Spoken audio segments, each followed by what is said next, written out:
अस्सलामु अलैकुम वरहमतुल्लाहि वबरकातुहू। मुहतरम तलबाए किराम, उम्मीद है आप खैरियत से होंगे और अपनी छुट्टियां खैर आफियत से गुजार रहे होंगे और साथ आपको अपने रिज़ल्ट का भी बहुत शिद्दत से इंतज़ार होगा, क्योंकि अक्सर तलबा के माशाल्लाह मैसेज आते हैं कि हमारा इल्हाक नंबर फ़लाँ है और रोल नंबर फ़लाँ है, हमें अभी तक रिज़ल्ट नहीं मिला।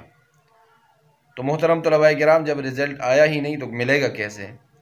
तो इस हवाले से हमने ज़रा तहकीकात की और मोतबर ज़राए से हमें ये बात मालूम हुई कि इंशाअल्लाह एक दो दिन में या यकम रमज़ानुल मुबारक को इंशाअल्लाह विफाकुल मदारिस का रिज़ल्ट आउट होगा और उसके बाद फिर अगर आप चाहेंगे तो हम आपके रिज़ल्ट और आप हमें रोल नंबर देंगे और हम आपको आपका रिज़ल्ट आपको सेंड करेंगे।